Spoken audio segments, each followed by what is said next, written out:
جو بندہ سانس روک کے اس کو پڑھ لے، سانس روک، اس کا دل روشن، اس کے جذبے روشن، اس کو ولایت ملتی ہے، اس کو روحانیت ملتی ہے، اس کو برکتیں ملتی ہیں، اس کو خیریں ملتی ہیں۔ چھوٹا سا لفظ ہے، کیوں؟ فرشتوں کی تبدیلی کا وقت ہے۔ عصر کے وقت جو بندہ عمل کرے گا اس کو 2 فرشتے ملیں گے، آنے والے بھی جانے والے۔ کسی بھی نماز میں 2 فرشتوں کی آمد نہیں ہوتی، ایک فجر میں اور ایک عصر میں، ایک آنے والے ایک جانے والے۔ آنے والے کہیں گے یا اللہ یا لا یجلیھا لوقتھا الا ہو، پڑھ رہا تھا۔ اللہ پاک فرمائیں گے اس کا جذبہ کیا تھا؟ یا اللہ اس کا جذبہ تھا دل روشن ہو جائے، زندگی روشن ہو جائے، اندھیروں سے نکل جاؤں، دل کی دنیا آباد ہو جائے، من کی دنیا آباد ہو جائے اور جذبوں کی دنیا آباد ہو جائے۔ یا اللہ یہ جذبہ تھا۔ اور ایک فجر کا وقت ہوتا ہے جس فجر کے وقت میں یہ 2 چیزیں تبدیلیاں ہوتی ہیں۔ عصر کے وقت ایک اور بھی فیصلہ ہوتا ہے، وہ اولاد اور نسلوں کا فیصلہ ہوتا ہے۔ یہ میری بات یاد رکھیے گا، اولاد اور نسلوں کا فیصلہ عصر کے وقت ہوتا ہے۔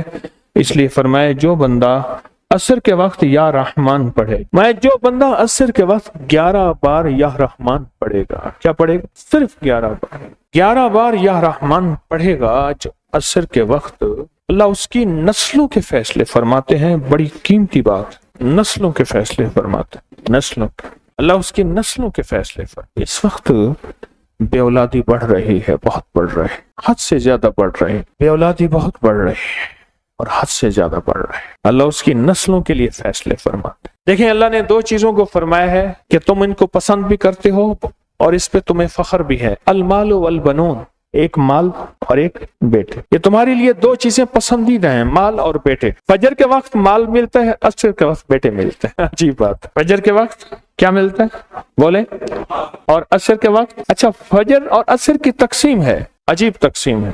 عصر کے وقت طلسمات بہت ٹوٹتے ہیں، جادو بہت ٹوٹتے ہیں، بندشیں بہت ٹوٹتی ہیں، کیونکہ عصر کا وقت اصل میں بڑا نازک ہے۔ ظہر اور مغرب کے درمیان کا نازک وقت، انسان نے ظہر کو وقفہ کیا، فجر کا کام کیا ہوا ہے، اب وہ اس کو مغرب قریب نظر آتی ہے، اور یہ نماز بہت حساس نماز ہے، بہت حساس نماز، بہت حساس۔ فجر کا جو بندہ فجر کو قیمتی بنا لے گا، اللہ اس کی نسلوں میں روزی نہیں چھینیں گے، اس کی نسلوں میں رزق نہیں چھینیں گے، اس کی نسلوں کے اندر اللہ روٹی نہیں چھینیں گے، اس کی نسلوں میں قرضے نہیں ہوں گے، اور اس کی نسلوں میں فقر نہیں ہوگا، اس کی نسلوں میں غربت نہیں ہوگی، اور اس کی نسلوں میں مفلسی نہیں ہوگی۔ اور لفظ مفلسی فلوس سے ہے، فلوس کہتے ہیں مال کو، پیسوں کو، عرب میں کہتے ہیں فلوس معافی، پیسے نہیں ہیں، مفلسی فلوس سے نکلی۔ اللہ پاک اس کی نسلوں سے مفلسی نہیں دیں گے جو فجر کے وقت کو قیمتی بنا لے۔ تھوڑا سا وقت فجر کا، اور ہے نازک سا وقت۔ عصر کا وقت بھی بڑا نازک سا ہے، آیا اور گیا۔ ظہر کا وقت بہت لمبا، مغرب کا وقت عشاء تک، عشاء کا وقت فجر تک، فجر سے پہلے سارا عشاء۔ عصر کا وقت بہت نازک ہے اور فجر کا وقت بہت نازک۔ یہ 2 وقت فیصلوں کے ہیں، اور ان 2 وقتوں میں جو بندہ فیصلے کروا لے وہ اندھیری دنیا سے نکل جائے گا، بیٹے، نعمتیں، رزق، عزتیں اور برکتیں پائے گا۔ اور میں نے پہلے بھی عرض کیا کہ فرشتوں کو دوست بنائے۔ فرشتے جب دوست بن جائیں گے، ہمارے ہر کام میں، ہر مشکل میں ہمارا ساتھ، ان سے ہمارا تعلق بن جائے گا، ان سے ہمارا انس ہو جائے گا، ان سے ہماری دوستی ہو جائے گی، انس ہو جائے گا، دوستی ہو جائے گی۔ پھر جو کام کہیں گے وہ فرشتے ہمارے کاموں میں لگ جائیں۔ کیوں؟ اللہ نے فرشتے بنائی اس لیے ہیں، اور اگر ان کو ہم کام کہہ رہے ہیں تو یہ شرک نہیں ہے، اللہ نے تو بنائی ہماری خدمت کے لیے ہے۔ مثلا ایک بندہ اپنے کسی خادم کو کہتا ہے مجھے پانی پلا دے، تو ساتھ بیٹھا کہتا ہے کہ شرک کر رہا ہے۔ کیوں؟ تجھے تو اللہ سے پانی مانگنا تو بندے سے مانگ رہا ہے، تجھے تو اللہ سے مانگنا تھا، بندے سے کیوں مانگ رہا ہے؟ وہی اللہ نے اس بندے کو میری خدمت کے لیے مقرر کیا ہے، میں اس سے اگر مانگ رہا ہوں تو میں مجرم تو نہیں ہوں۔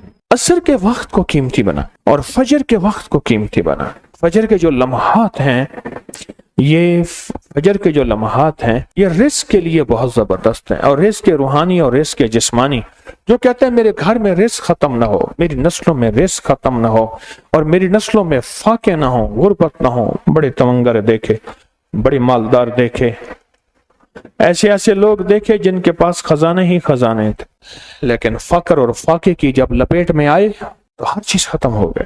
کیونکہ جب دینے پہ آتا ہے ان گنت دیتا ہے، اور جب لینے پہ آتا ہے پھر ان گنت لیتا ہے، اور اتنا لیتا ہے کہ فقر، فاقوں اور غربت کی انتہا